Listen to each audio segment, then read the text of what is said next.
Hello, my dear friends and family. Happy coffee, everyone. Operator Starsky joins the chat. Oh my god, it's been so long. I forgot how to do it, actually. But it's a huge pleasure to see you, my friends. It's been a while since the last stream, and the reason for that is because I was extremely freaking busy. Ali, I can see you there in the chat, and I like the only thing I want to ask you is why don't you sleep? Oh my God. So as you probably know, I've just returned from Munich. Katya, hello, Luke, Salt, Michael, and everybody else. Sim JFD, Max, and Bridget. Bridget, hello. We will see each other. I think it will be earlier than you think, I promise, and somewhere in the NRV. So before I start talking about the Munich, because there's a lot of things to share, a lot of impressions. Steve saying hello, my friend. Before I do that, please let me show you this, and this is very important. I received several videos and pictures already last week, but I wasn't able to share them with you yet. So what you're looking at is literally the truck that we have fundraised together, my friends. Holy shit. This is something so amazing to see, because this is my first very proper fundraiser for my guys, where I can actually show you that we did it. We have a truck that is already serving. All right, it's already on the balance of my brigade, and it's going to my guys in Pokrovsk. Hopefully they will send some kind of footage to us. On the right there you can see Dmitro, that is Dmitro from my brigade. You know him, all right, he was on my stream already. And there is a tiny reminder that this was done due to our absolutely amazing community, my friends. Thank you so much for everyone. This is something that makes me absolutely proud, makes my eyes water, actually, because I know that this this, oh my god, Shark Mobile, this Shark Mobile will be directed to our guys currently working there in Pokrovsk. We have some news, by the way, from Pokrovsk and other interesting areas. I will talk about that. What can I say? Dima sent me the video as soon as this truck arrived to my brigade. He sent me the video, and frankly speaking, I wasn't able to talk for like half an hour because I'm so proud of you, my dear friends, my dear family there on the other side of the screen. You have absolutely no idea. All right. Okay, now. Um, I will send the link to Car for Ukraine. They made a video on YouTube actually about all those trucks, explaining where they came from, explaining where they will go to. All right. Sarah, it's absolutely fine. Do croquettes. Don't worry. It's okay. You don't necessarily have to watch my old ugly mug. It's not mandatory. Yeah, but let's talk about Munich. So the other day, I finally received my documents with the most Slav mug shot ever. All right, it you think it was done like accidentally? It was made on purpose. All right, like this.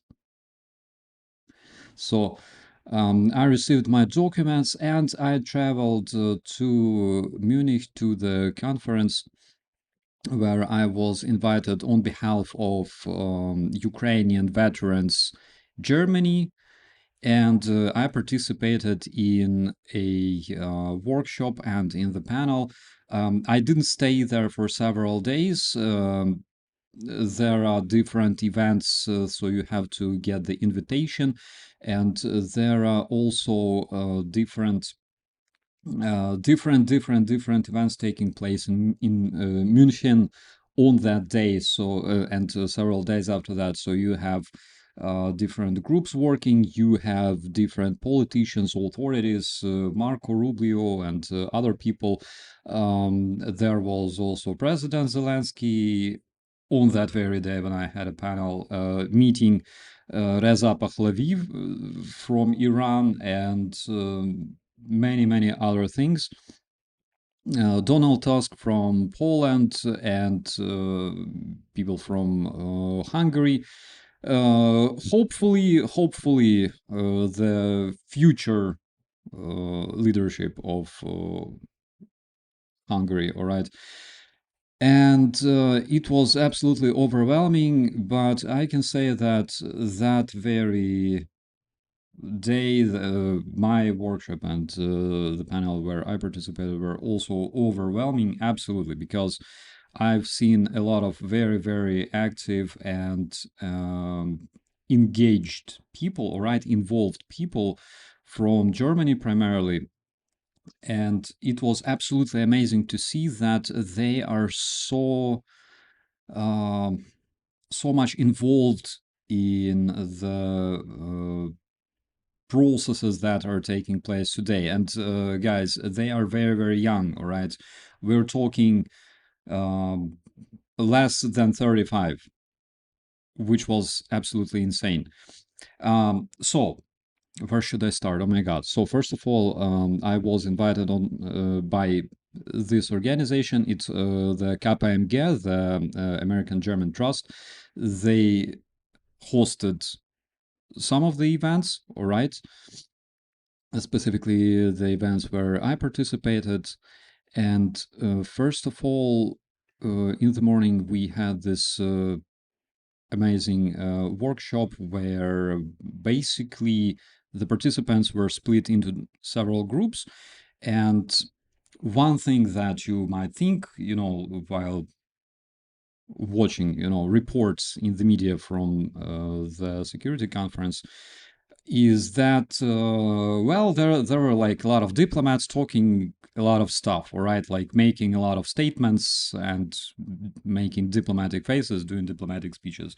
Actually, there were workshops. There were workshops where people gathered and tried to solve problems, and the community involved a lot of different public related to fighting disinformation, related to politics, international relations, military as well, by the way, people related to law enforcement, and everybody involved in the civil protection, all right, because that was the main topic, the civil protection. And in this workshop that we had, we split in groups and tried to solve one problem for a country. Okay, for example, there was Ukraine, Germany, Italy, Scandinavia, the Scandinavian region, European Union, and the groups tried to find one problem for this specific country and find a solution using the proposed method that was proposed by the KPMG and BSH staff. And of course, I joined the Ukrainian group, and we tried to find one biggest problem for Ukrainian population right now, which I think you probably understand already which problem it was. Find solutions, find approaches to solve it. But while doing that, all right, because I was sharing like my knowledge about Ukraine with those guys, while doing that, we also did it in a way so it's applicable to Germany. Berlin, you remember, not that long ago, there was this absolutely crazy attack on the energy infrastructure, and basically people experienced the same what Ukrainians are experiencing in Ukraine. All right, so cold weather, you don't have electricity, you don't have water, while all that stalled, the pipes are cracking because of the low temperatures. And it was basically part of Berlin turned into Ukraine for a while, all right? So we also checked that event, that disaster, and we try to apply the experience of German services to Ukraine. We also try to find solutions for Ukrainian people that might improve the overall situation.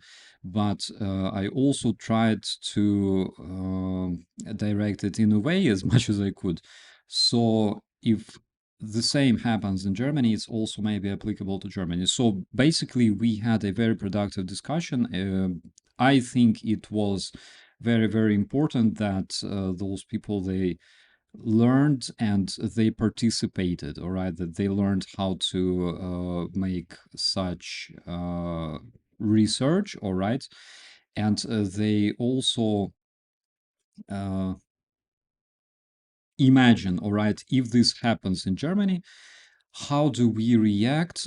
How do we make sure that the civilians, um, for example, withstand or until the services arrive, until the repairs are made, the maintenance is made, and how civilians can actually help the services to uh, protect the civilian population. So that was very interesting. If you want to know, we decided that the best approach, for example, for Ukrainian people, but also for German people, is of course decentralization and self-organization. In Ukraine, it's a normal thing, all right? Ukrainian people are known for self-organizing every single time we face some kind of challenges, whatever it is, a revolution or war. And this is something that actually can help other people in other countries big time during the emergencies, during wars, during conflicts. This is something that they can actually learn from us. Don't shoot the UFOs, please. Yeah, that's a very interesting topic. We will talk about this as well. But uh, so we also decided that we can implement such thing as um, voluntary groups, all right? So, for example, if you have a residential complex, usually in Ukraine, we have this thing that is called OSBB. That is basically organization of owners of residential apartments, all right? So you have residential complex, you have, for example, a Telegram chat where everybody is, all right? So the administrator is typing that, guys, tomorrow we will have, for example, repair works taking place in the yard. Please make sure you're safe and watch your kids, all right? Because there will be machinery working, all right? And everybody goes like, all right, thank you very much for information. So we have that. And I think in many other countries you also have that, all right? Only I don't know how you call it. And having that, you can always, for example, understand what kind of resources you have, because in our scenario, we realized that civilians are not only the subject of protection, but they're also their resource, all right? Because you can have several men who have military experience. You can have several former firefighters living in this very residential building. You have several people with knowledge in mechanics that know how to start generators, that have understanding on how to work with gas equipment and stuff. You have several, for example, former or current medical workers.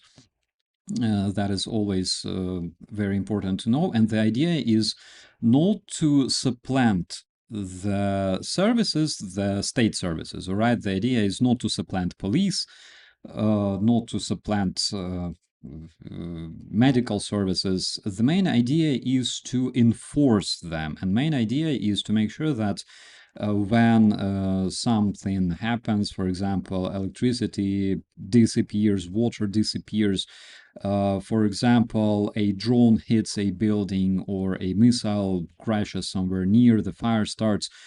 So you can survive and withstand this challenge while the services are on their way. So your residents of this residential complex, they already know how to act, and there's guys running to the scene, for example, with fire extinguisher. There's guys treating the wounds, all right, using their equipment. That is a very, very cool decision, in my personal opinion. The engagement of volunteers, all right, the people on the scene, all right. And why it's important is because it makes it a bit more organized. So this was our task, and the team did an extremely great job. It took us several hours to analyze, to collect all the data, to analyze it, and to come up with a solution, come up with different proposals on how to make it work.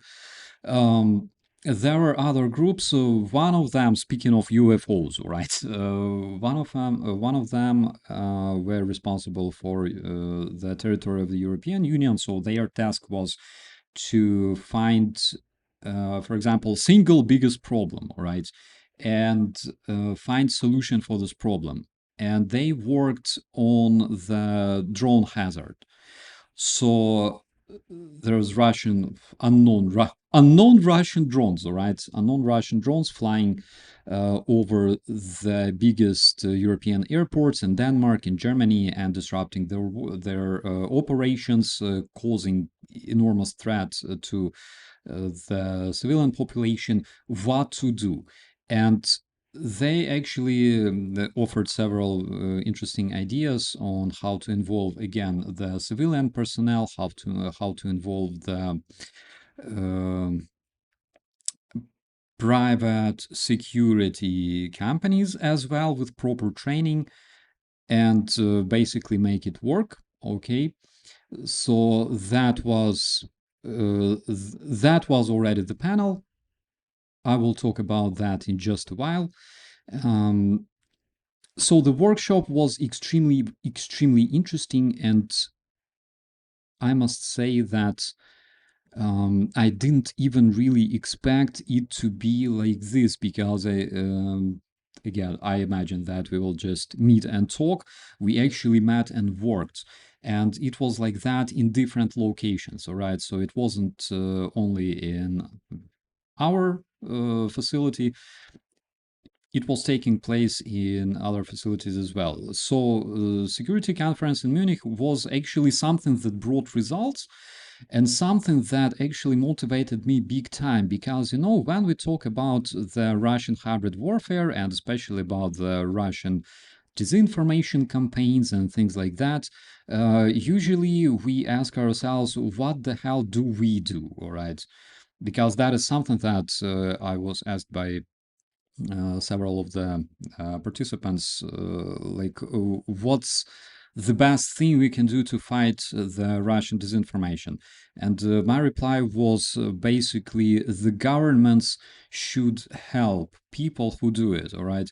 If we take a look at, for example, Russian talking heads or pro-Russian talking heads, people spreading pro-Russian narratives, we can see that the state, the Russian terrorist state, is investing a lot in them.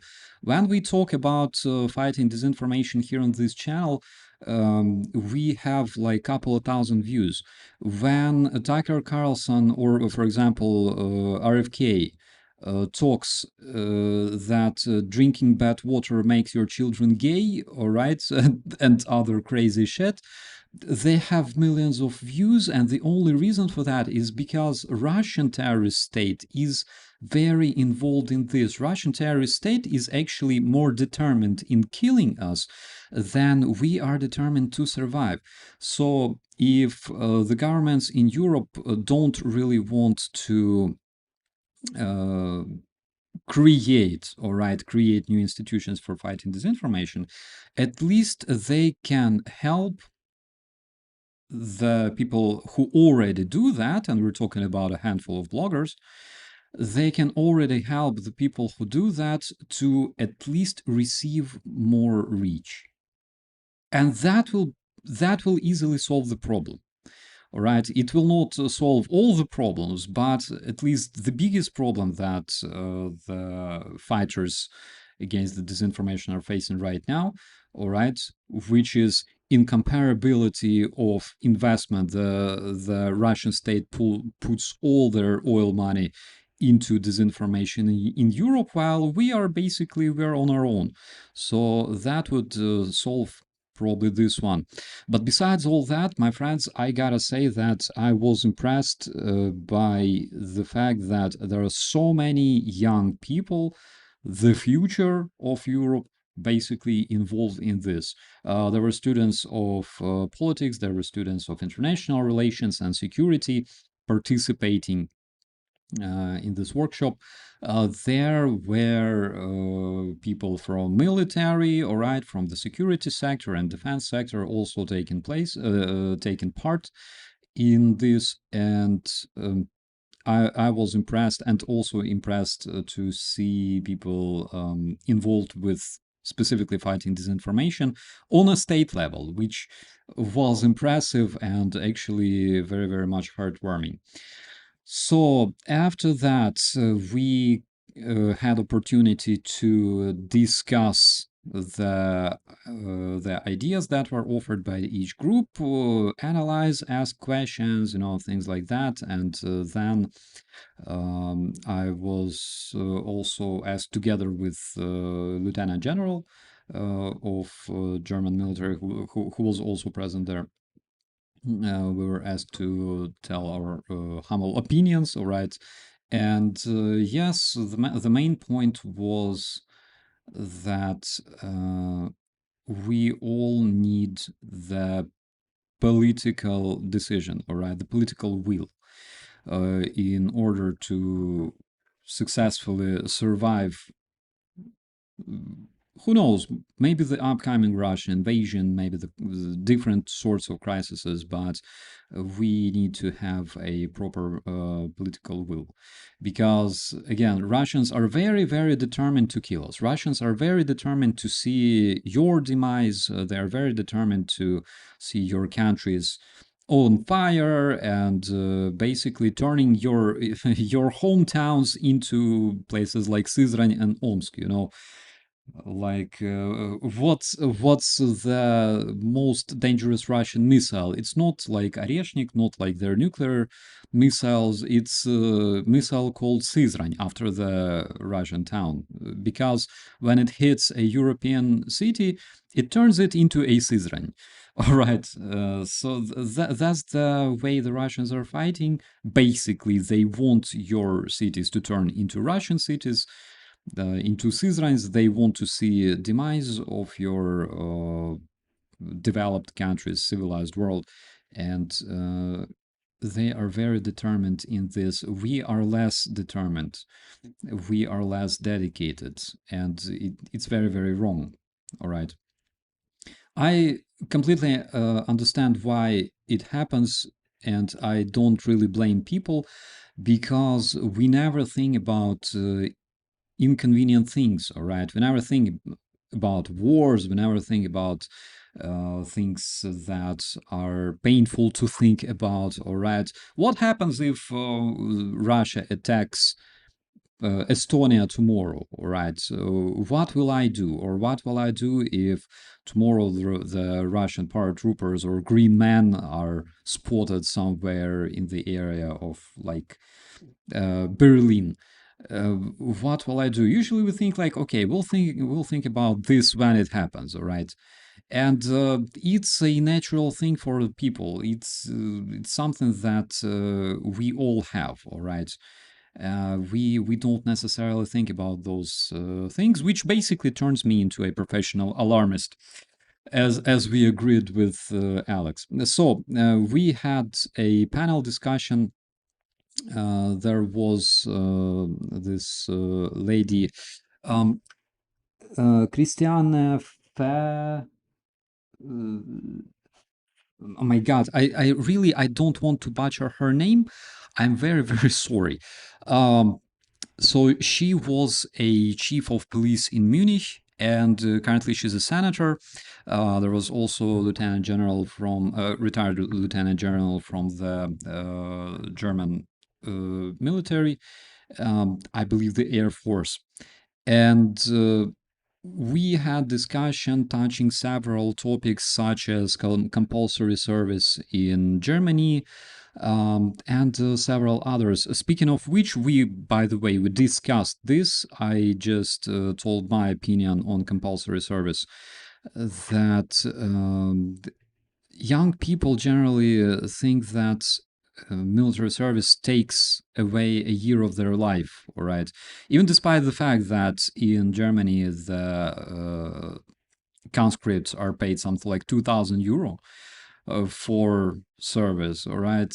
And in Ukraine, this number is something like five, not thousand euro monthly. So even despite that, but why couldn't you use your call sign? Uh, why would I? Some of the people actually recognized uh, my mug. Surprisingly, I didn't expect that, but anyways. So I just reminded a tiny episode from Hostomel where Ukrainian conscripts faced the top-notch Russian elite paratroopers from Dzerzhinsk, from Grugasha, you know, all those individuals. And when they opened fire, the Russians literally started like just falling down because apparently our guys didn't know that they were shooting at Russian Spetsnaz. Otherwise, most probably they would act differently. Yeah, but the point is, in Germany, the youth thinks that holy shit, that's literally uh, stealing year of my life. All right, even despite the money, even despite the payment. In Russia, it's like I will go serve because it's a manly thing. All right.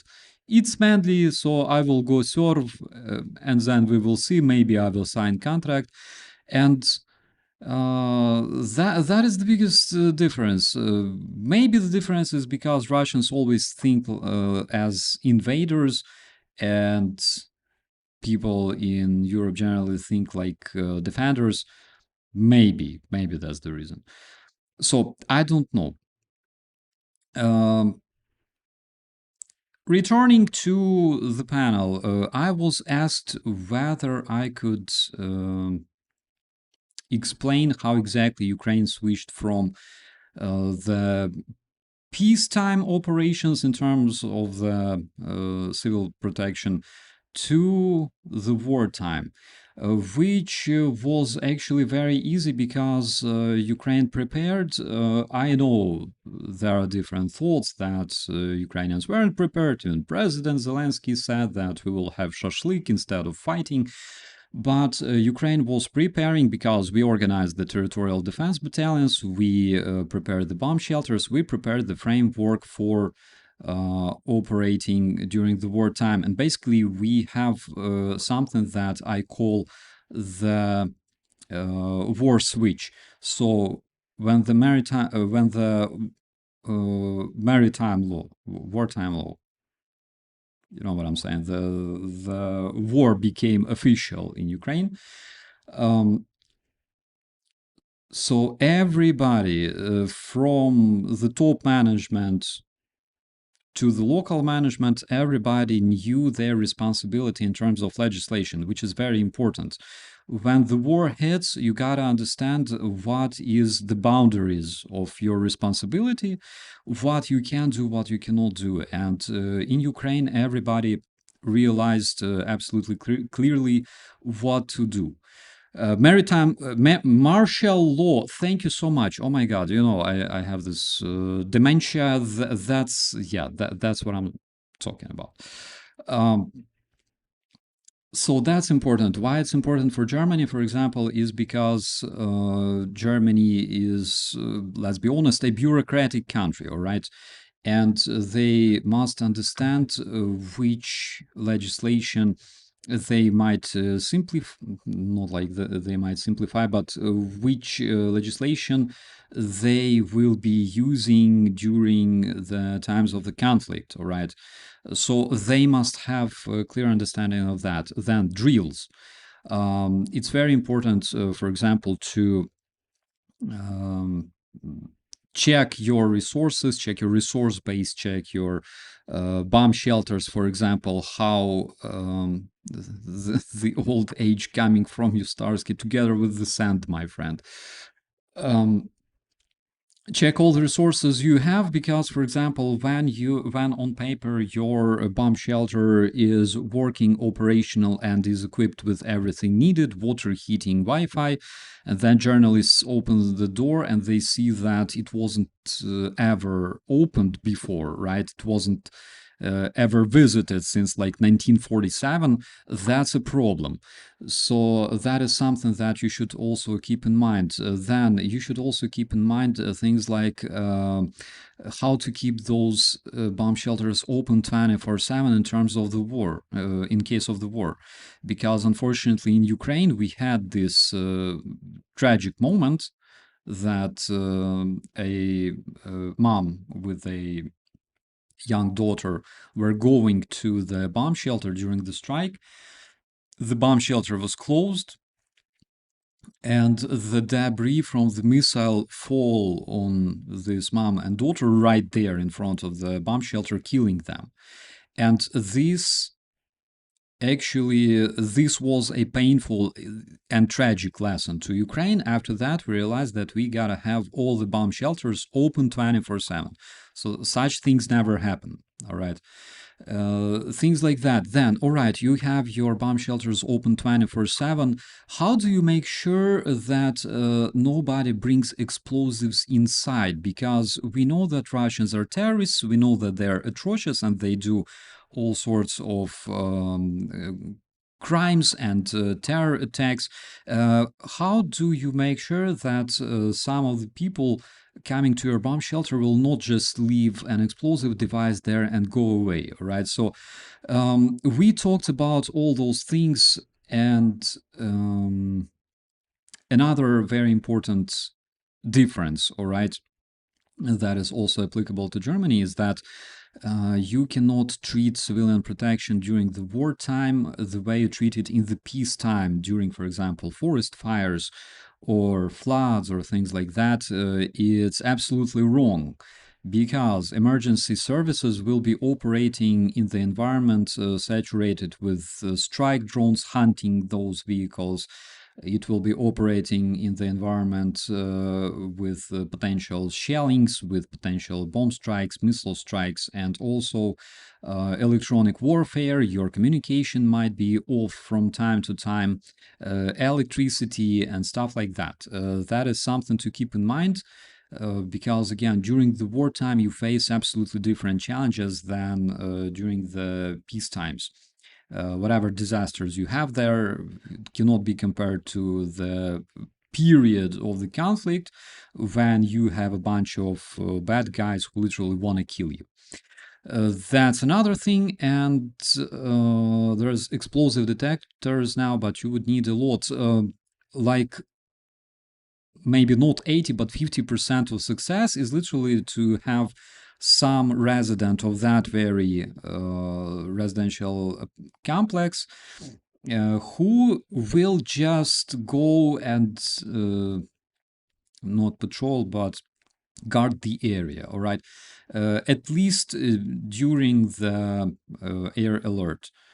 Because you can go downstairs, you can check around, make sure that there is nothing suspicious lying around on the floor, all right, which is actually a very hard task, because there are people who, for example, live nearby, and they bring their sleeping mats and sleeping bags and put them on the floor somewhere, like reserving the space. Um, and it's just there. So basically, you will, in the bomb shelter, generally, if you go to any existing bomb shelter in Ukraine, you will see a bunch of people's stuff scattered around. Okay. So maybe somebody who will just guard the place and make sure that people don't bring anything suspicious, which again, I doesn't guarantee success like 100%. Video footage, video cameras, which I think are important to have in the bomb shelter.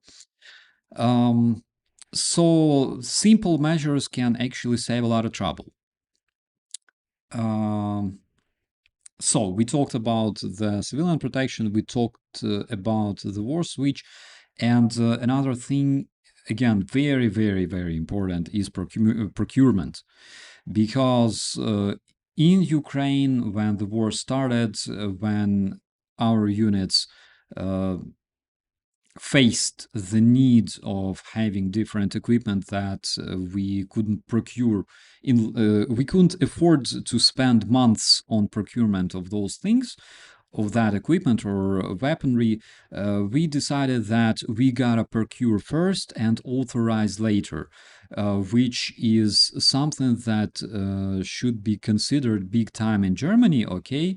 Because in Germany, the leadership, the management, they should understand that during the wartime, for example, several months of war and Bundeswehr all of a sudden requires a bunch of equipment. And what do? You cannot spend months procuring that. So the leadership in Germany should understand on all levels, on federal level, on local level, they should understand what sort of this procurement chain they will simplify. Okay. So that is important. And speaking of communication, again, we talked how the communication changed since the peaceful time. Like, it's cringy to call it peaceful time. We are in war since 2014, but how did it change after the full-scale invasion? All right. And I also tried to explain that we had some, not like one voice, but one coherent message, one coherent strategy. In communications, we had telemarathon, which would provide the necessary information 24/7, basically, so people would follow and understand what is going on around their cities, around the frontline cities, and generally, right, at the front lines, at the line zero. And also we had strategic communication. We organized strategic communications in all sort of state services, emergency services like rescue services, national police, national guards, military, and they had a common coordination center. So that one was important. Communication should be treated not like image or PR, but communication should be treated as a separate emergency service. Okay. Reporting, regularly delivering information, making sure that public hears the message. For example, warning message. Public understands this message in seconds. Public knows how to react properly after this. All right. So those are the indicators if your communication was successful or not. Then why coherent message is important. Carlito there in the chat. Oh my God, we will talk about you, my friend. I promise, in just a minute. So your citizens, all right, during war, for example, they should all have of course, like we're not talking about censoring like everything, but instead of struggling to understand which one of five narratives is true, all right, they should have clear and simple information coming from the services, all right, coming from the government services, coming from the press services of the units. They need to have clear and simple source of information regularly reporting. For example, in Ukraine, President Zelensky talks every evening, all right, to the Ukrainian citizens, and not necessarily Germany needs the same, but Germany or any other European country, they should be able to have this regular source of updates. So that is another important thing. We also talked about again the drone hazards, about the proper way of fighting the drones, because in Germany there was a crazy situation. Again, talking about the wartime switch, right? The understanding of your responsibilities. In Germany, there's a bunch of drones flying over, for example, Munich airport, and Bundeswehr and police don't really know what to do because, like, who has the right to shoot them down? In Ukraine, it would be easy. In Ukraine, a patrol cop sees a drone, he's like, oh fuck, he takes his rifle, he shoots the drone, and it's done. Um, I didn't find the panel you were speaking, my friend. I barely found the building myself. It was Friedenstraße 10.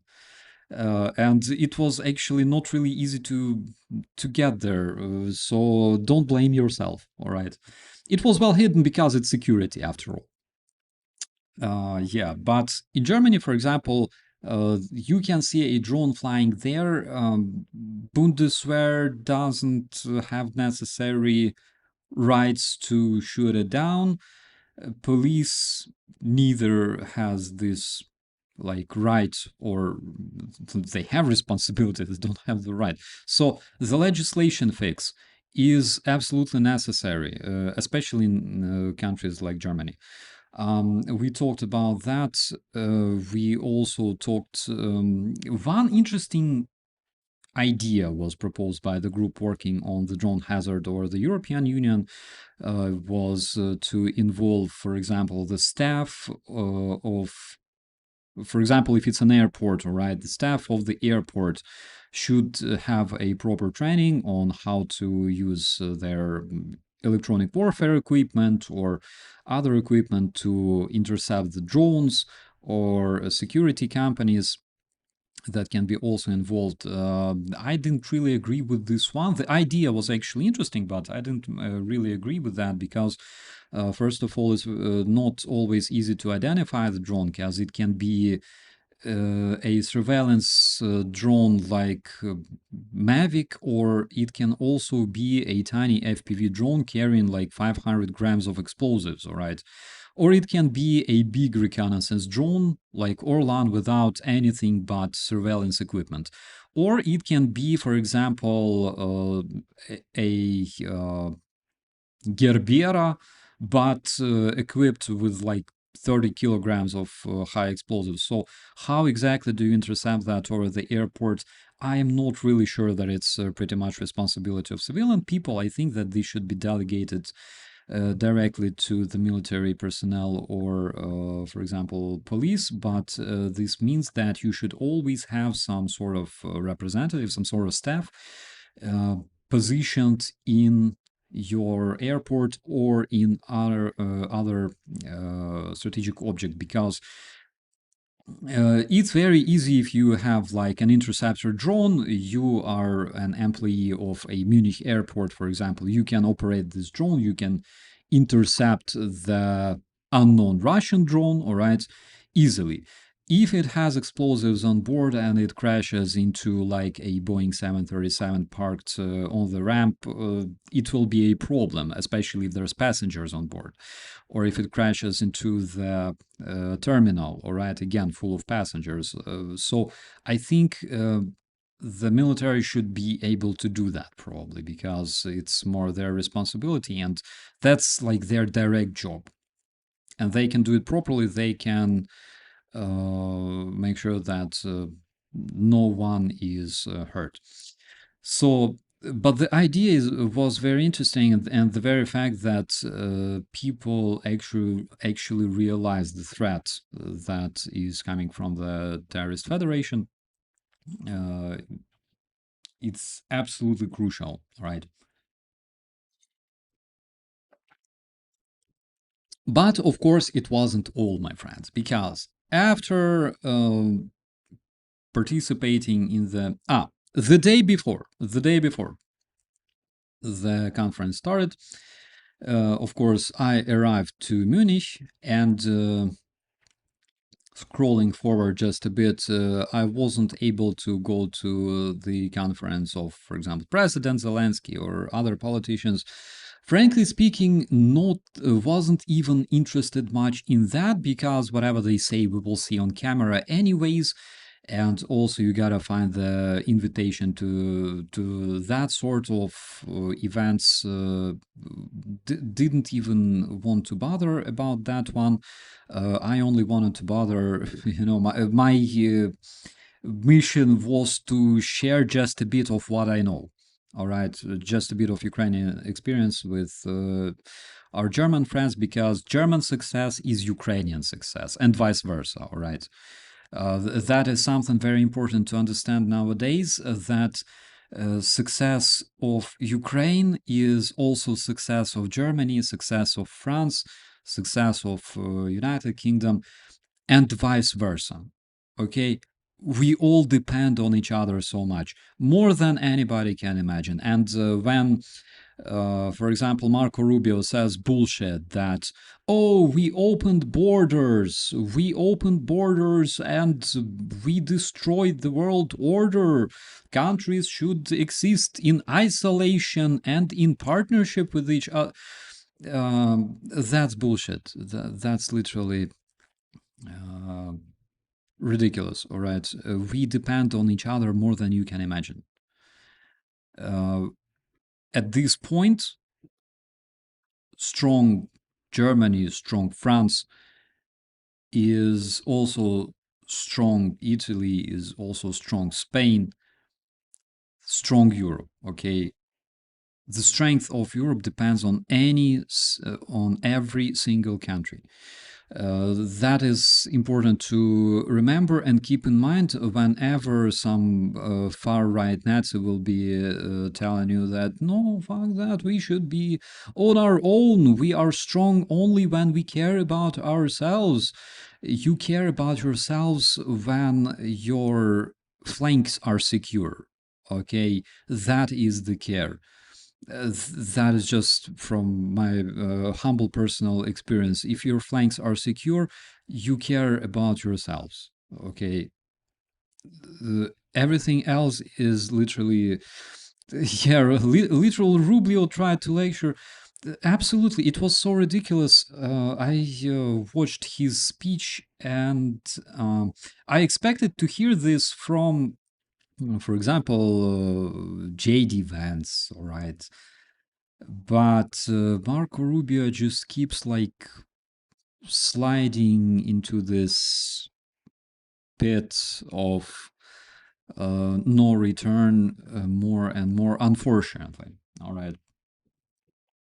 Well, you have to trade something, all right? If you work for current administration, you have to trade something. Okay.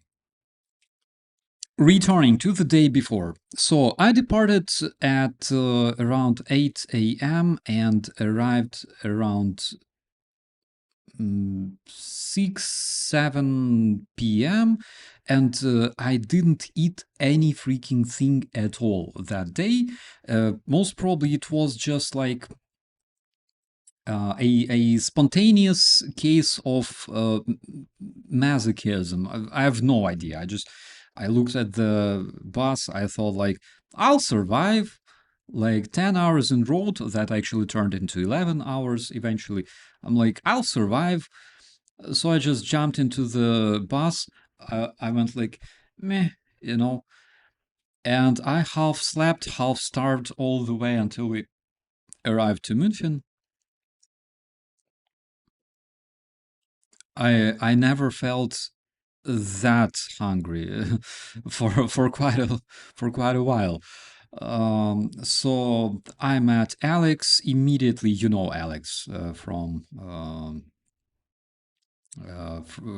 Germany, my good friend, and we met our München family. All right.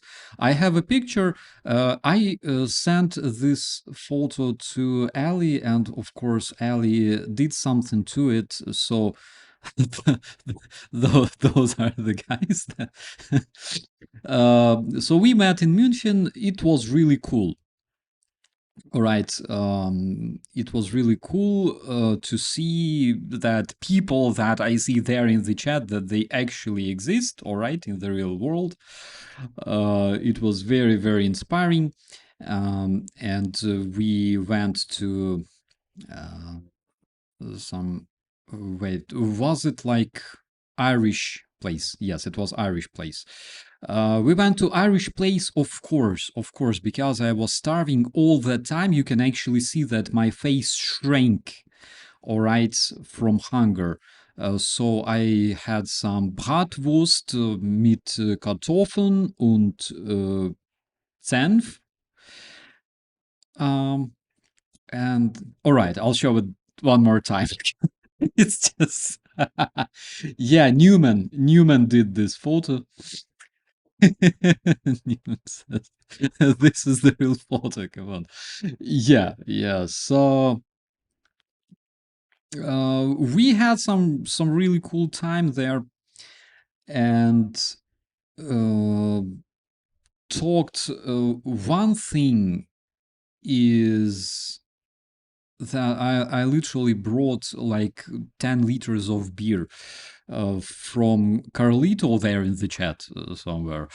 Uh, he gave me like a huge bag of alcohol-free beer, but it's a proper German beer, so like that's the way I drink it. And also very tasty caramels. I brought it all the way back here to my place, so I have it here with me.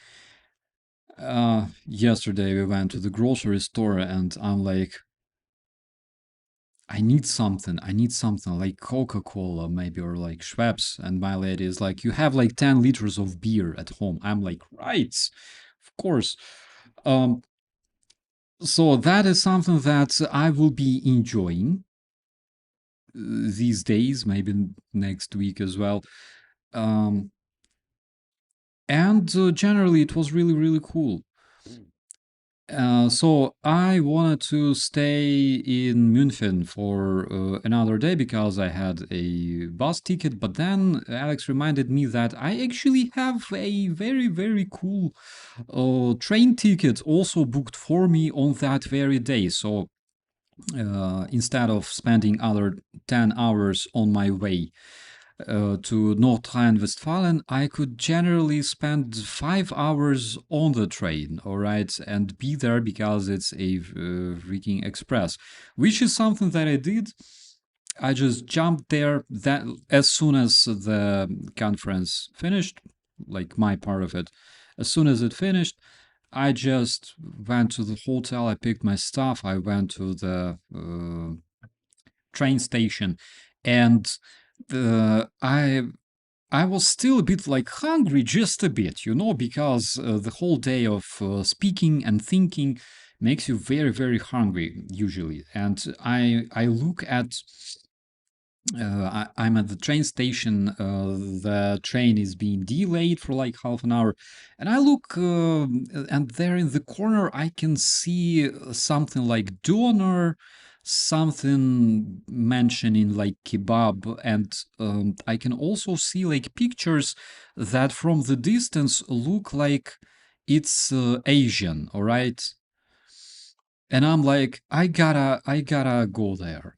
And there's plenty of people, and I'm like trying to go like through all this crowd to this place, and people, like people bump into me, and I'm with all those bags carrying like Carlitos beer, and I'm going to, and there's like wave of people against me, and I'm like, oh, and I'm like, no, I gotta do this, and I'm running to this kebab slash Asian place, and immediately as soon as I go there, like 20 policemen show up, and they start dragging like this police line don't cross, you know, that stuff, right in front of that kiosk.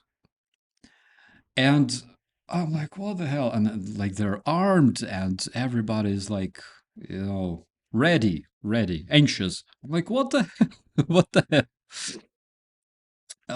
Yeah, so something happened there at the train station. I have no idea, and police was called, and they closed the area, including the kebab and the Asian one. And I'm like just standing there looking at that, thinking, all right, what do I do now? So I did the most logical thing.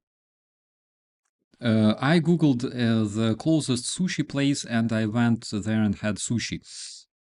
So I'm sitting there having a sushi. Valerie, yes, that's a hand gun tattoo. That's when I returned the issued weapons that were issued in my brigade.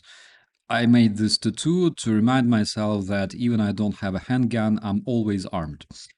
So I'm sitting there in the sushi place, looking at the watch nervously, like every 5 minutes, and they're making sushi. Uh, and I think, all right, the train is delayed. It's arriving like, I don't know, in 20 minutes. Maybe it's a good idea not to just sit here forever, but be there like 10 minutes prior. Okay, maybe it's a good idea. So they give me sushi, I finish them, I just GTFO straight to the train station, and there it is, sure enough, there's my train already. Arrived, people leaving the train, and I'm like, shit, I embark on a train, and it departs like 10 minutes before schedule. So I was extremely lucky, but here I am home. And because we talked about food, you need to come to California for the really tasty sushi. Some of the tastiest sushi that I ever tried in my life was in the Dulles Airport in Washington, D.C., actually. Those were freshest and they were just so good. I keep drooling when I think about it. So I arrived home. And immediately, my lady, 10 minutes prior, you've been Germanized. Yes, that's something that I can tell. I can tell. I already have this right in me. So I arrived, and my lady prepared rice with fish. Now, my friends, we are slowly shifting to the food segment, all right, where I will be torturing you. So, that is rice with fried salmon. It's actually, I would rather call it grilled. Um, US food is poor quality. Sorry to say that. Not sushi. Sushi is surprisingly good in the United States. At least it was like that in 2008. Yeah, so that is basically rice with grilled salmon. On the right there, you can see something with like some greenery lemon. I don't even touch that, all right? Then on the left, in the top left corner, you can see watermelon. Um, you don't often see watermelon in winter, all right, but not in Germany. In Germany, you can still see it from time to time. This is a close up of perfectly grilled salmon just for you, all right, because I love you so much, my dear friends. You can see that it's both grilled properly and it's also juicy like a bitch. It's just perfect, okay. Um, That is a close-up of the watermelon, again to make your mouths water there on the other side of the screen. Okay, of course, it doesn't taste like it's very, very fresh. It tastes like it's been frozen or kept in like low temperature for a while and then brought to the grocery store and chopped into the pieces and stuff. Yeah, but I don't care. First of all, it always smells good to me because my sense of smell is dead, and also it tastes nice. It's watery, it's juicy, it's just the way it should be. Okay, and here is the close up of tomatoes, and those are Rispen tomatoes. All right, so those are the ones that have this absolutely concentrated, amazing smell and taste of tomatoes in them. Because, they have like those big tomatoes. They call them, for example, Roma tomatoes. And they also have like a bit tinier ones, not cherry ones, not the smallest, but like in the middle. All right. And that is the proper ones. They're not cocktail tomatoes, they're called Rispen. Okay. You should always buy those if you're in Germany because those taste the best. They have this like rich taste and smell of tomatoes that you just enjoy. Just want to eat them a lot. And that is the reason why I chopped so much tomatoes yesterday. Yeah, so now I'm drooling, and uh,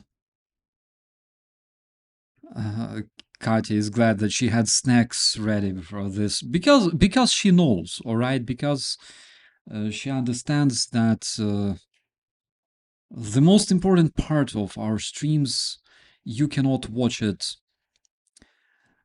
You cannot watch it without a snack. Yeah, dattel tomatoes. Yes, I think those were the ones. I guess because I buy them all the time myself. They are the best.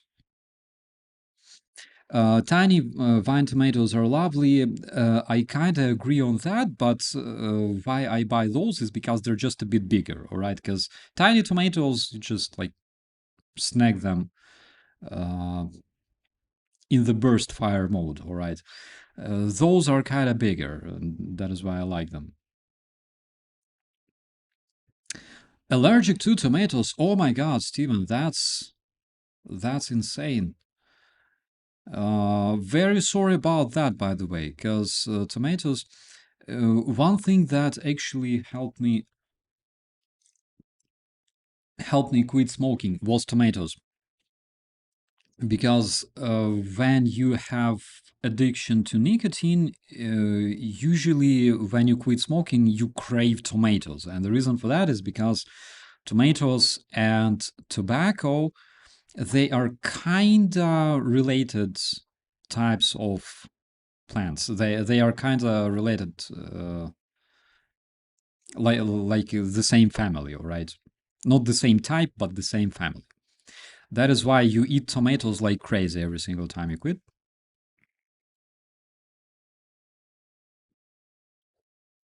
No tomato sauce, actually no, because like there were fresh tomatoes. So basically, and generally speaking, tomatoes don't taste well together with fish. Okay, that's something I learned.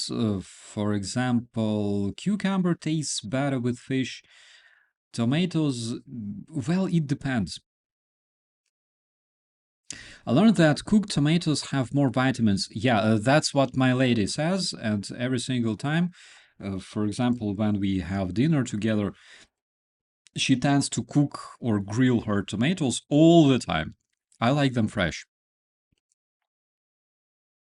But that's part of Persian culture, by the way. When you have like big plate of rice with saffron, and you also have like this grilled tomato. It's like partially like black because it was like in the grill. It was like toasted. So that one is really cool. And by the way, it fits the taste palette so well for some reason, like specifically like this grilled slash burnt tomato with rice and saffron, and let's say doner kubide, for example.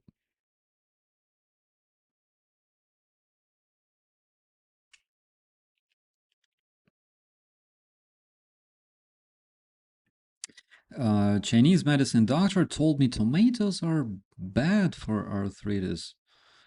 Ah, I didn't know that.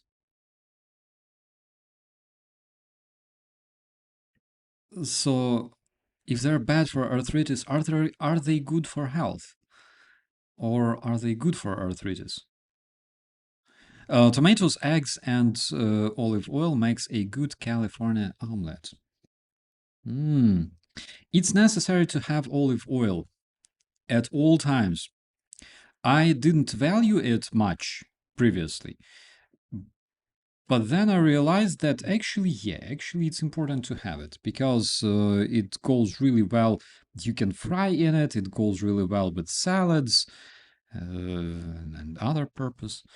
You know, uh, I love omelets, spinach, tom, cheese, yum. I never tried spinach.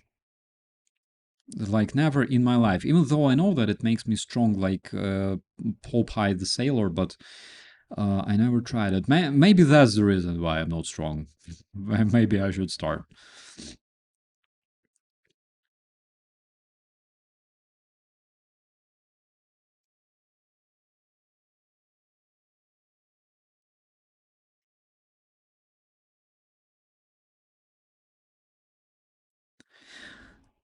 Okay, oh, wait a second. Wait a second. Spinach is delicious. It kind of looks green. I don't know. Me personally, I'm not a fan of greenery,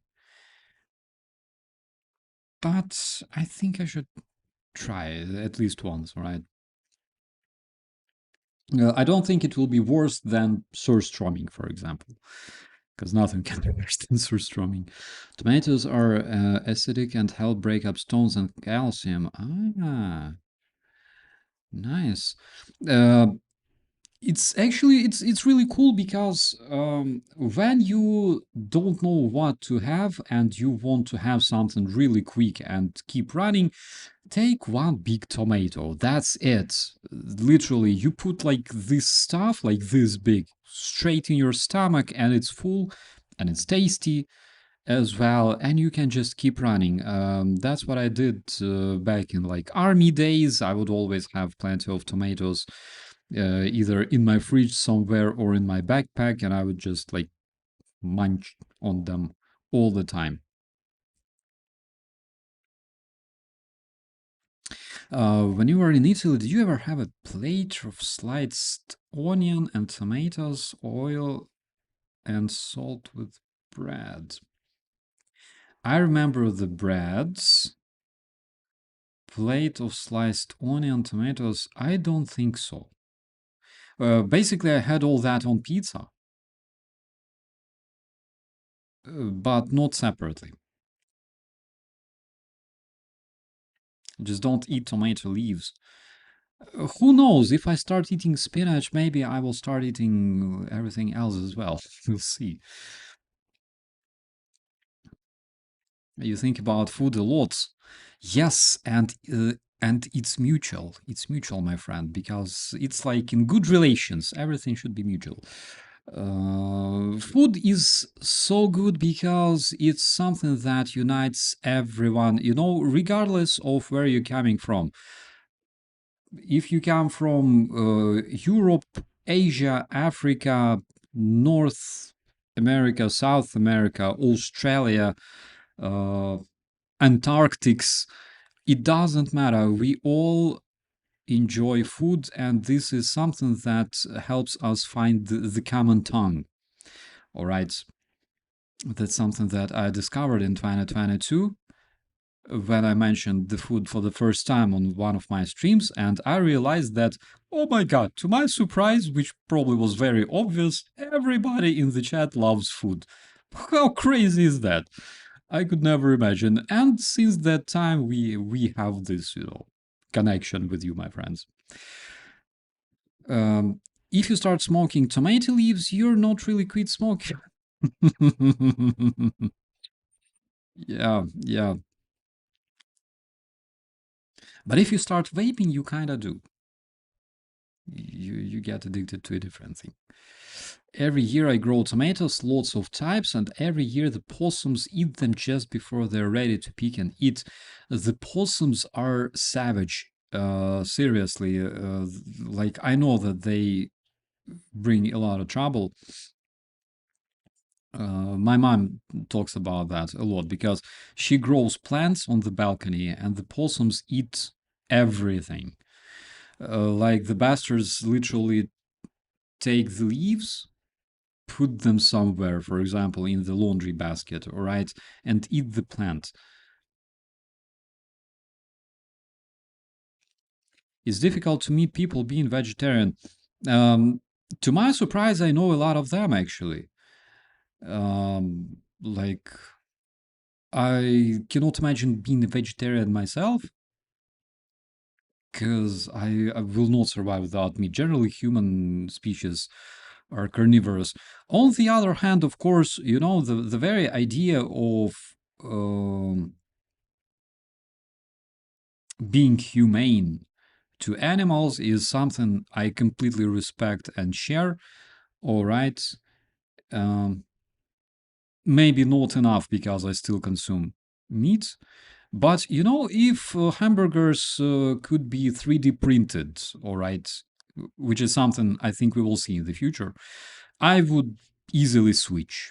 And also, recently, I believe in China, they started growing the mushroom that tastes like meat and contains the same, not the same, but bigger amount of minerals and protein than usual meat.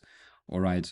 So maybe the meat will be supplanted with that stuff at some point. We will see. How bad will the Starlink cutoff on Telegram be for Russia? It really is. It already is bad. Russians are still crying. Russians are trying to find alternatives, which are not a lot of them, all right, actually. They try to supplant their Starlink terminals with like fiber optics, dragging them between positions. There was this absolutely amazing honeypot operation when Ukrainians offered to activate the Russian Starlinks for Russians. Russians were like, "Holy shit!" They started like sending their data, and turns out that Ukrainian defenders were literally collecting all the data, and they blocked thousands of Russian smuggled Starlinks, approximately more than 2,000 of them. And also collected a lot of money from Russians because the Russians were paying for activation. So Ukrainians actually blocked those Russian Starlinks and also collected a lot of money that will be spent on the drones. Because when you think about it, if you have $1,000, you basically have two FPV drones, roughly. That means that the life of, not the life, the death of the Russian terrorists uh, roughly costs like $500. Okay. The price for a.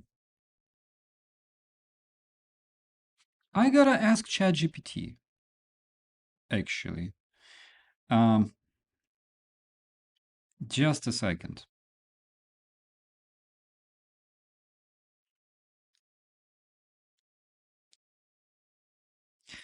Hello, wise ChatGPT. It's been a while. It has been a while indeed. glad you're back. Let me know what's on your mind today and we'll jump right in. So, we have a stream as always with our little community here, and we are wondering on in terms of international market, can you name the very average price for procurement, for example, of AK-74, hand grenades like RGD-5 or some American analog? What is the approximate price of 120 millimeter artillery mortar shell? And maybe what is the price of 82 millimeter mortar shell? And also tell me the price of the rocket for RPG-7. How much do they cost on the international market? Of course, we're not talking about the black market. We're talking official procurement.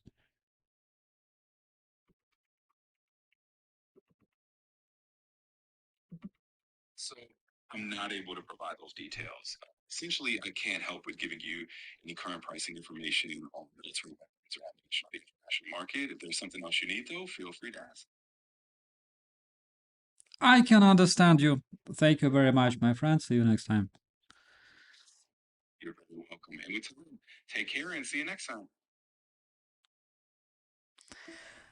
And basically, that's what I'm talking about, my friends. A lack of political will, all right? Lack of political decisiveness. Uh, right there, even when it comes to ChatGPT. Yeah, I think he was like, what the hell is he even talking about? Like, it takes 5 seconds to Google that data, of course, but I'm spoiled with like you know, ChatGPT, AI technologies. I just wanted to understand what is more costly, using FPVs to eliminate Russian terrorists, or like, is it costlier to use small arms, RPG? I literally have no idea how much all that stuff costs. That was the only reason why I wanted to know.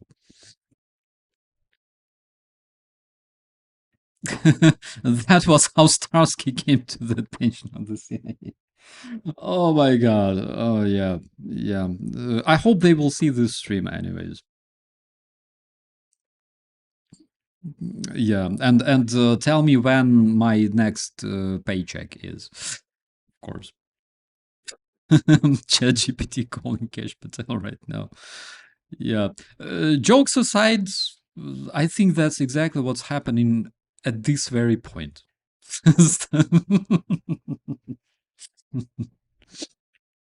Strictly for research, my friends. Strictly for research. Um, but when you think about that, okay, you're working in the Ministry of Defense, you're responsible for procurement. Where do you go to buy, I don't know, mortars for your army? That's something very interesting.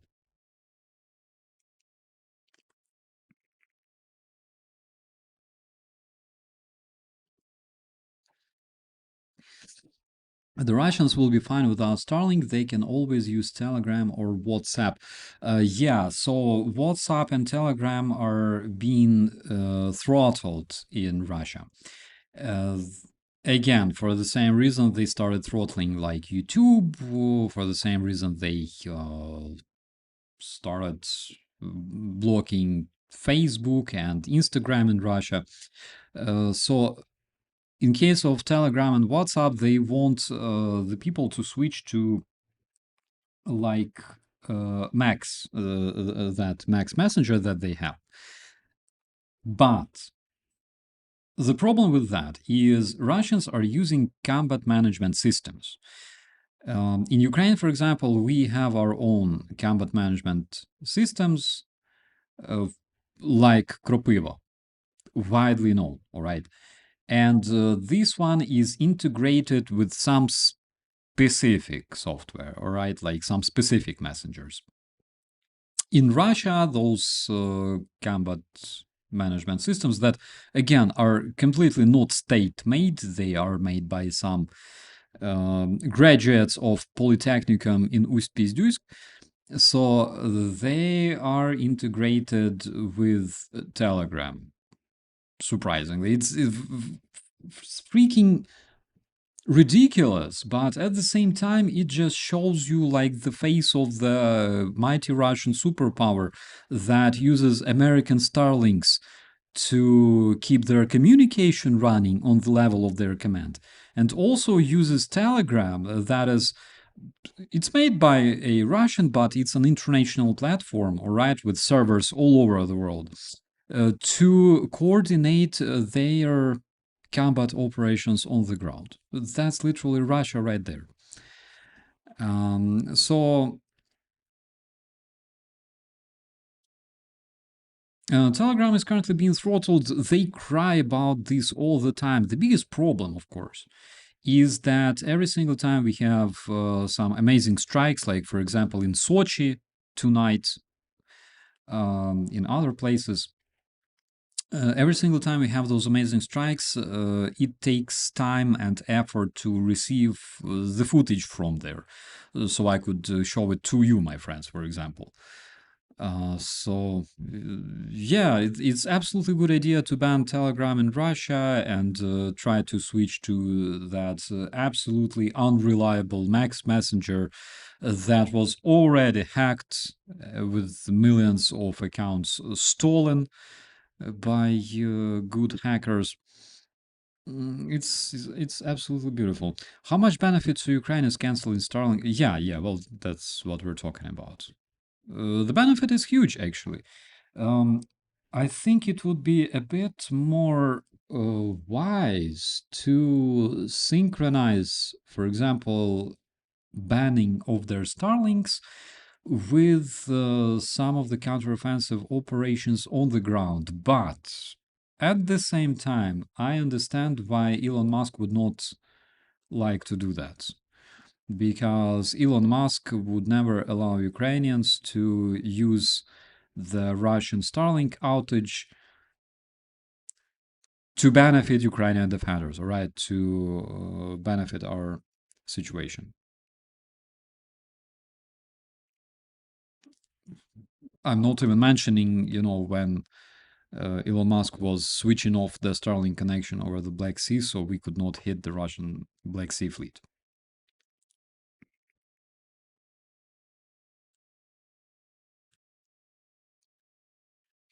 Doesn't Putin get frontline updates by the old paper telegram? He kind of does. Like, knowing Putin, there is like myth surrounding Putin that he always receives reports in like those paper dossiers, all right? That he doesn't use gadgets and stuff, which is bullshit. So first of all, you remember Putin sitting in the bunker with like those gazillion screens, uh, all sorts of generals and chiefs and heads of the services reporting to him. Of course, he's not abstaining from technology. And 100% he has a phone to communicate with his people and maybe some members of his family as well. Lucifer, Satan, uh, like those guys, he has to call his kids, right, from time to time.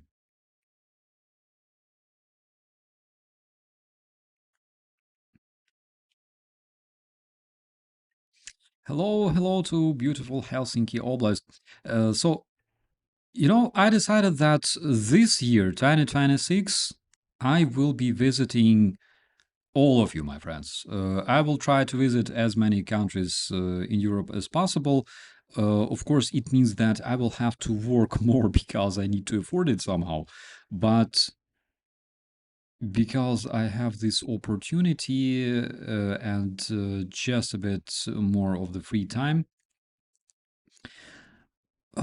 so I will try to visit. I will go to Poland 100% because I already have a lot of friends there.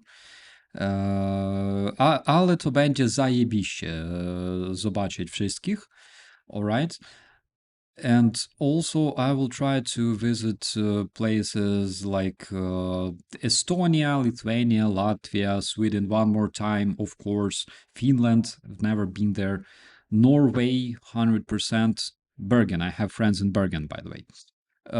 I will try to an auto camper driving through Europe, maybe something like that. Yeah. And some of us might have a spare room you can stay. Absolutely, I don't even need a bed. I can just come over with my sleeping bag. It will be fine. Frankly speaking, I don't enjoy sleeping on the beds because I have this like habit. It's kind of masochist habit, but I enjoy sleeping on the floor. Like the tougher the surface is, the better. Um, so that's something I will try to do. I don't promise that I will go to the United States. Most probably, they won't let me anyways. But Europe, I will definitely try to visit as many countries as possible. Cause, like, come on, friends, you only live once, and we gotta meet our friends at least once.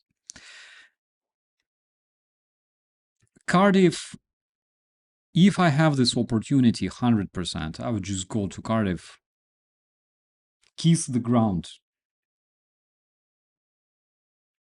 take it in my pockets.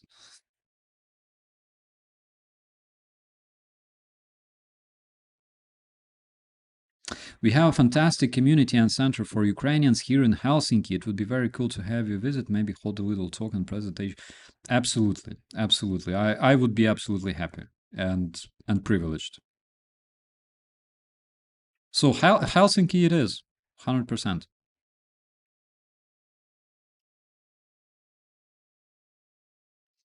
The US will show you your ChatGPT question history. Yeah, yeah. They can just show me some of my YouTube videos. That would be completely enough.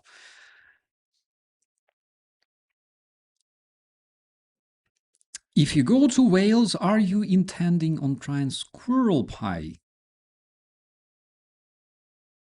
I don't think I have any possibility to refuse that, my friend.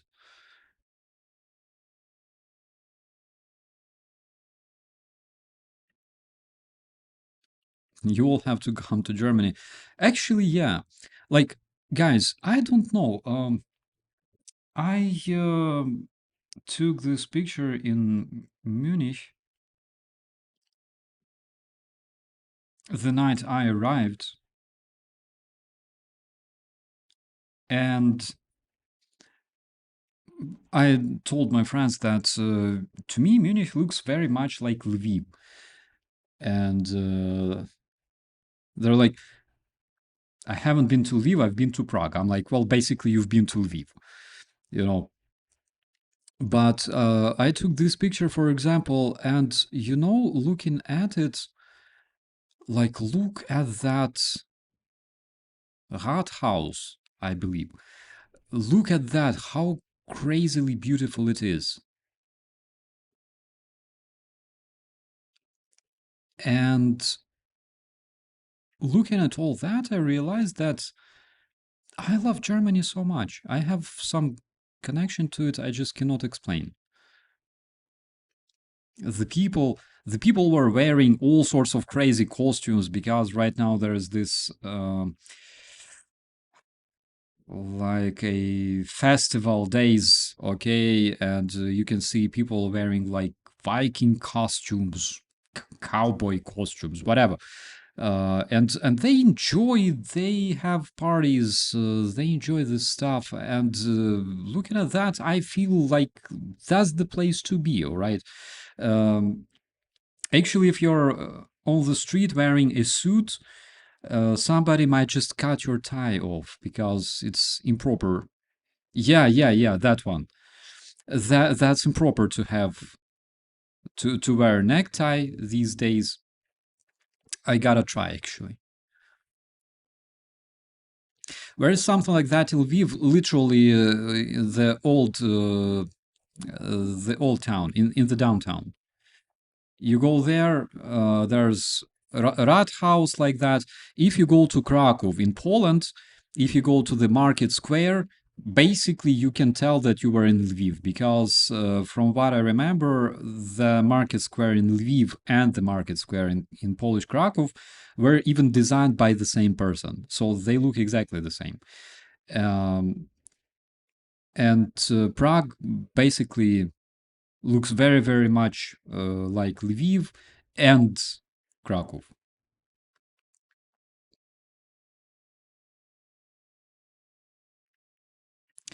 I plan to visit my friend in Rüsselsheim. Just a second.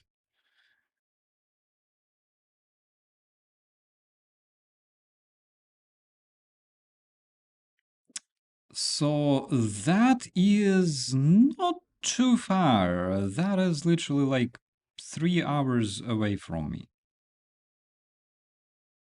So if you're there, please let me know, all right? Or if you're going there, if you're on your way, please let me know. That is like three hour drive. And actually places like Darmstadt, very beautiful. Frankfurt is impressive. Mannheim, haven't been to Mannheim in the real life, but there is this tiny airfield in the Microsoft Flight Simulator, and I fly from the Mannheim very, very often.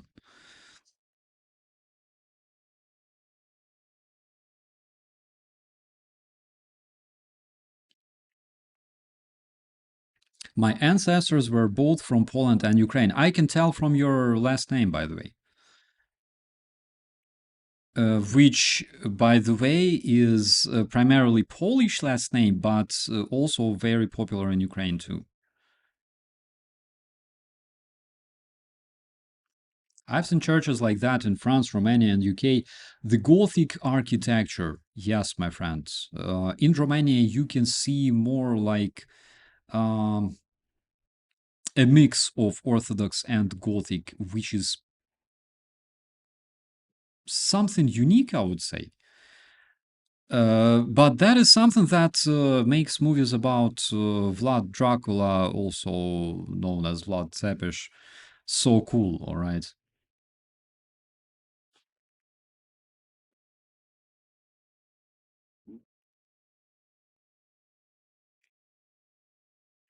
There was a restaurant that if you wore a tie, they would cut it off and nail it to the wall.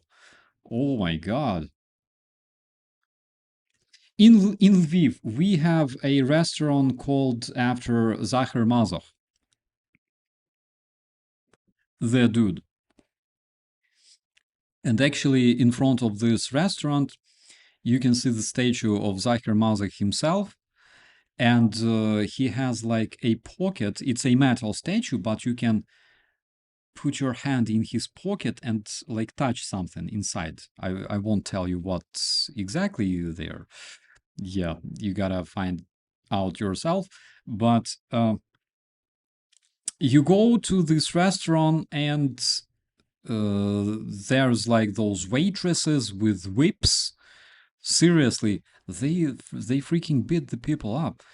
And one time I went there with my friends, and my friends like decided to joke at me, and they called one of the waitresses and told her like, that dude wants you to like whip him, you know. And she freaking did. Do I wait a second? Do I even have this stuff? BDSM on Operator Starsky's channel. Do I even have it? Because that was unexpected and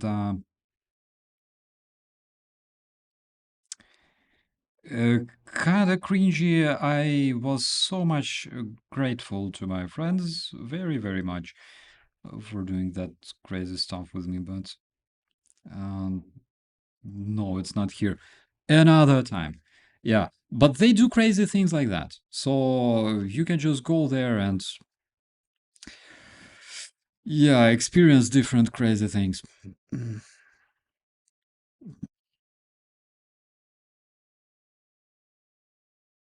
I would like to order Ukrainian craft beer to Estonia, but many said no, we can't ship to Estonia.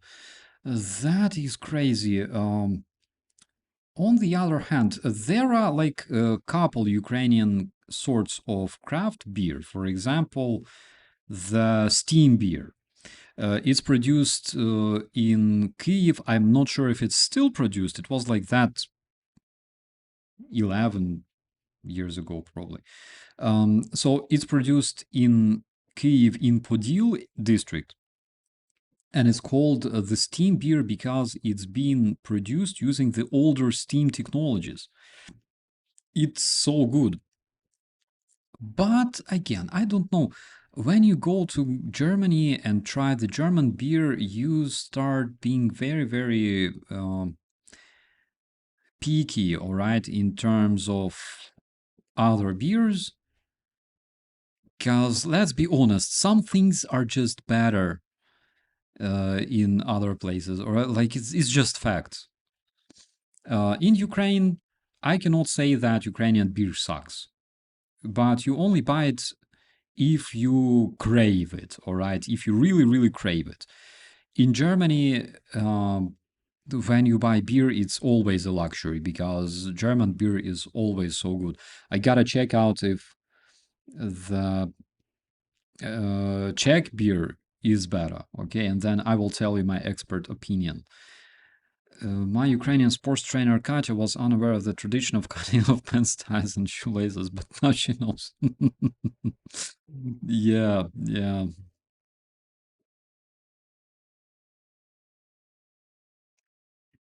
True, German beer is number one, 100%. I also gotta try the Austrian beer, all right, to be just like more objective. Uh, I gotta check out if it tastes better. Uh, it's the tanker you get in Germany makes it better. Maybe. I just don't know. What kind of beer Ukrainian beer is? We have white beer, so-called unfiltered beer in Lviv. That one is kind of interesting because it has like this sour-ish taste, and when you look at it, I'll just show you. I'll just show you because it's always better than to explain.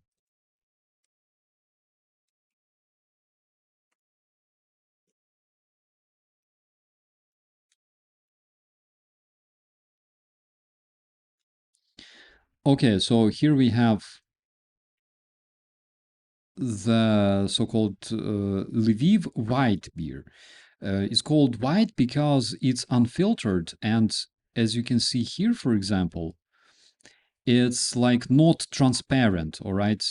So it has like kind of sour-ish taste. And this one is very, very cool. It's called Lvivske, but you can also buy it in Kiev or anywhere else.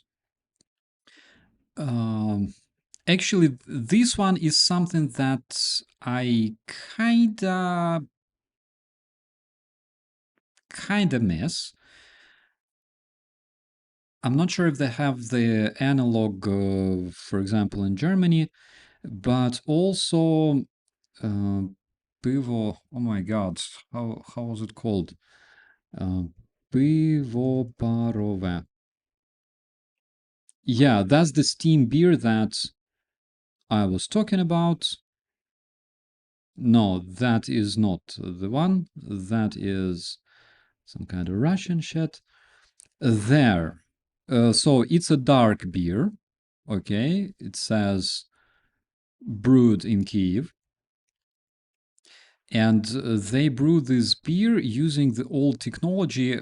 Again, I don't really know much about the technology used to brew the beer, right? That is a shit. That's like some Russian copy paste. Um, yeah, but this one you can see This one here is, it says Podil steam beer. This one is craft beer, actually. So if you're looking for some kind of mm, craft beer, that's the thing. And also porter. This one is kind of strong. Okay. You can compare it to Guinness, but not much, because not many things can be compared to Guinness. But I don't really like the dark beer because I prefer drinking beer instead of eating it, all right? But maybe I'm just stupid.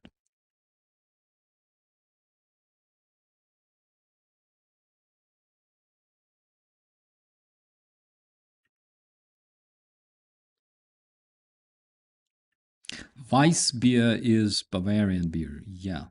I gotta check that bag from Carlito. Maybe it's there.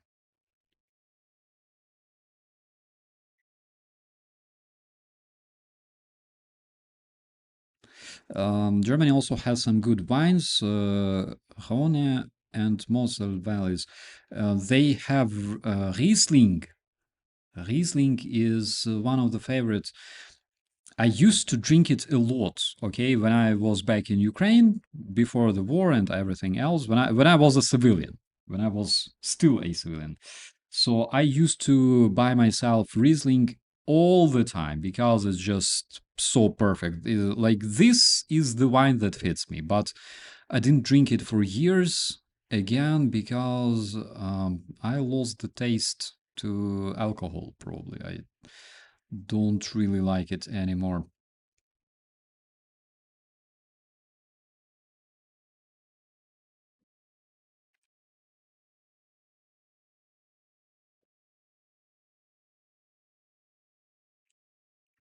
The Guinness sales of the youth has made it number one in the UK. Christmas, it was hard to find. Really? That's interesting. And why is that?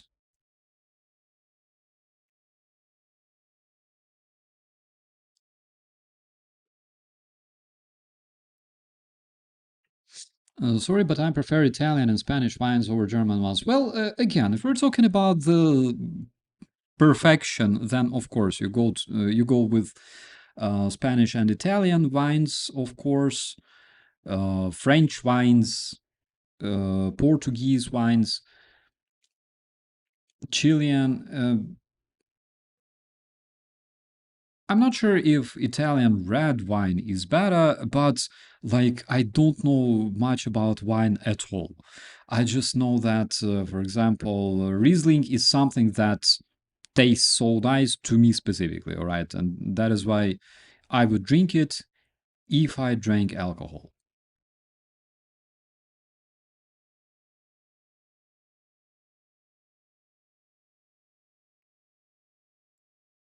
Do you enjoy schnapps? Oh.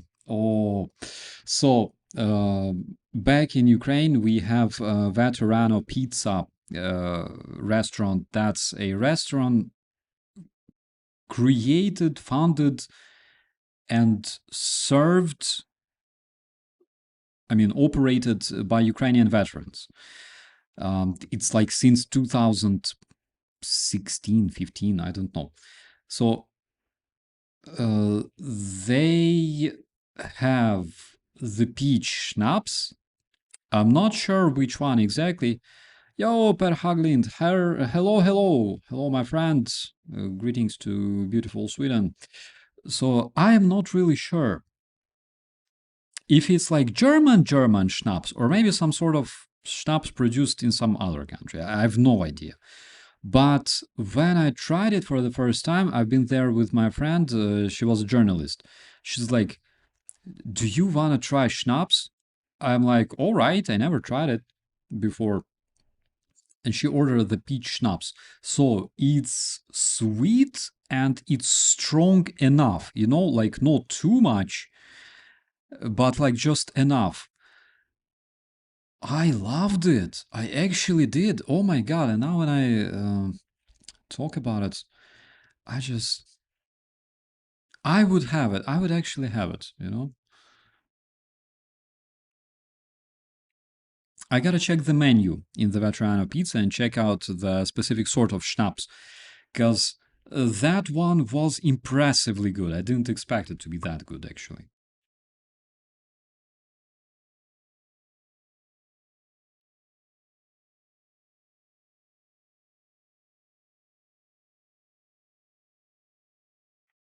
Have you tried Arola Pine Swiss Stone Pine Schnapps Liquor? The Pine Liquor. I didn't even know it exists, actually. That's a starter drink for the real. I have no idea, seriously, because again, I'm not really good with beer. You know, I grew up in a sketchy neighborhood in Kiev, and since the time I was a teenager, my like main experience with alcohol is limited to like, do we have a vodka or do we have a beer? All right, and basically that's it. So those were ugly times, my friends.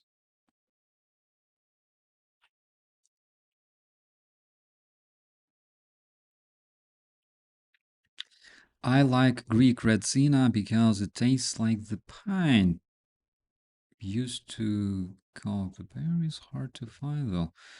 That's I didn't even know that there's like a beverage that tastes like pine. Actually, it's very interesting. It's so nice how every country adds more opportunities for everyone. 100%. Peach schnapps from the Balkans, Hungary, Austria. Ah. So there is a chance that if I go to Austria, maybe I will find some peach schnapps in the Österreich. That's good to know.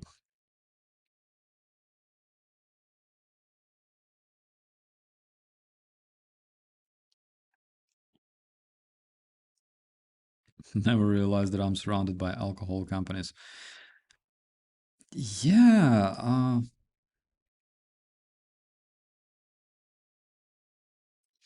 like I don't know. When you think about it, alcohol was so popular and kind of still is, but I don't think that the consumption of alcohol increased compared to like 2000s because of all the healthy lifestyle propaganda, which I completely support. Um, but like in wastelands like Russia, this business will always be thriving. Can you tell us about the band you were in? Oh, so there were several of them. There was a band um, that actually contained other musicians besides me. All right, we had a really cool drummer. We had bass player, guitarist, and me with a guitar. All right, we had a guitarist, a solo guitarist, and me with the guitar. So we did something like Soulfly Sepultura stuff back in those days. We didn't release much. We had just like a tiny group in Russian Vkontakte, by the way. It's like it was way back then, like, early 2000s. And also, we played at Sepultura Soulfly Cover Fest in Kiev and also in the Global Battle of the Bands in Kiev, where we took fourth place among all the bands. Then we kind of dissolved, and then I kind of started making my own music just for fun, literally, not chasing any success or career, nothing like that. And my very first concert was really cool, by the way, because it took place in Second Life in the virtual world. And I still remember that. It was like 15 years ago. My favorites, there's so many of them. Discarnate, Hatebreed, uh, Discarnate, Hatebreed, Sepultura. I'm only the fan of the new one, not the one with Max Cavalera because he sucks balls. He's a Russian vatnik. Um, Jesus, there's so many bands. Even like well, Space of Variations. By the way, they're currently touring in Bavaria, as far as I remember. Space of Variations, Ukrainian band. You gotta check them out if you still haven't. Check out Razor Blade song. That one is really cool. Or Tibet, for example. Then, like, I don't know. There's a lot of them. So I like stuff like that. Metallica, of course, of course. The early Metallica was so freaking. I don't know. The early Metallica was like over the top, just a bit, in good sense, you know. I like that stuff, like dark stuff.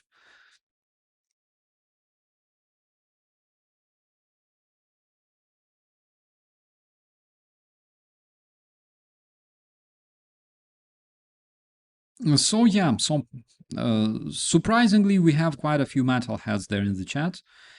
One of my friends is even like he's 70 plus. I don't remember exactly his age, but he's like you know, this very stereotypical like family man and grandpa, and he's like, oh, I listen to your music all the time. I'm like, really? He's like, yeah, not my sort of music, but it kind of like that White Cross song kind of rocks. I feel like, you know, uh, which makes me happy. So I miss what music used to be, and now I feel old. Now I feel old. So music doesn't change. Music doesn't change. Oh my God. I buried my dad this Thursday. Oh my God, seriously. I'm so sorry, my friend. I'm so sorry. I wasn't aware. Oh my God. Please accept my condolences. It's yeah, it's crazy.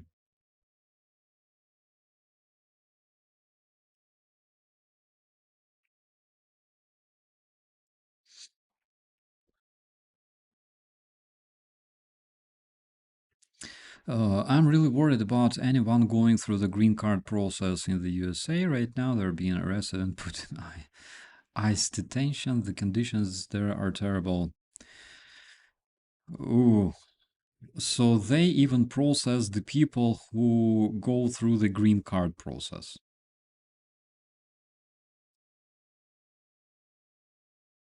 This one is disturbing. I got into Bloody Wood, Indian street metal, a few years ago. Okay, okay. A Romanian group, the Iron Cross. There is, I believe, I think it's either Romanian or Hungarian band called Ectomorph. They call themselves the Gypsy Metal, and they're also often referred to as like New Sepultura. All right, so that one is absolutely necessary to check out. Let me make a very technological screenshot of this one, the Bloody Wood. Yeah, oh my God, this one sounds so cool. So, among the cool songs, all right, you gotta check out this one. Let me type this in the chat. So, the band is called Homo Iratus, and the song is called Kamate. So this one is featuring the Kiwi Haka, all right, the New Zealand folk slash metal. Check it out. You're gonna love it. All right. Haka itself is a very powerful dance, all right, and song. And combined with metal, it just knocks you off immediately. I listen to this song every single time I used to jog. Every single time I used to go to gym and like work on a punch bag, wearing my headphones. I used to listen to that one every single time. It's just if you want something to charge you with like plenty of charge immediately, that one is for you. Then Hailstorm, good old Hailstorm, Mrs. Hale. She's eternal. All right. Familiar taste of poison. The depth of this song is just so kicking. All right, and if you check out, for example, the very presentation at some event, not like MTV, but some different event, they sang their song for the very first time. It's still on YouTube. Check it out. The live performance. Oh, the way she sings, the way she uh, emotions on her face. That's just so beautiful.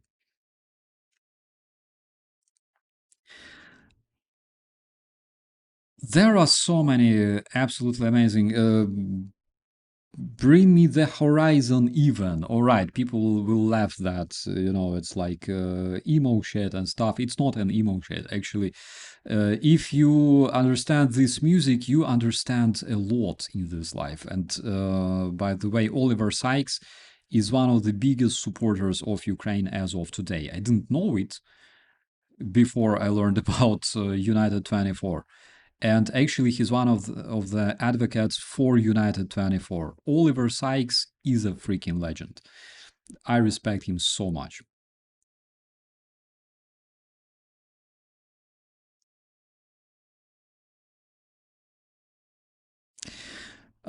Okay, with that, my dear friends, I will wrap this one up because, frankly speaking, I didn't have lunch yet. I gotta make up for this one.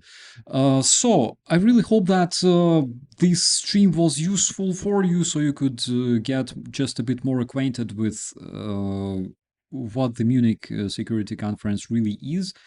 My experience with it, the friends that I met in Munich and realized that they actually exist. All right, it was a great discovery, and also, do you know the average age of people in this chat?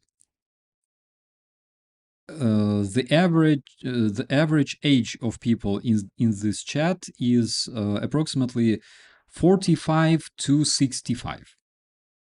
That's like the average, the majority. All right. But besides that, there's also plenty of occasional viewers that are either younger or older. So, with that, my dear friends, I'll be going straight to kitchen because I really, really need to refresh my coffee. I would get myself something to munch on, which is something that I also wish to you, my friends, as well. And also, just a reminder, big thanks to everyone, absolutely everyone who made this possible. That is a truck that was fundraised due to our amazing community, and this truck will go. It's already on its way, basically, to our guys in Pokrovsk. I will do whatever it takes to bring you more footage with this very truck, because this very truck contains the name of our community there, Operator Starsky. Guys, Operator Starsky is not me. That's the whole community of amazing and decent people. I would even say heroic people on the other side of the screen. So with that, I thank you big time. Big thanks to moderators. Big thanks to all the friends I met in München. It was so good. Jesus Christ. It's like meeting your family you were not able to meet in like a decade, probably. So it was very emotional. And also big thanks to all the supporters of Ukraine, because that's 100% proper cause. Thank you so much. Treat yourself with something tasty, and as always, be safe, my friends. Bye bye.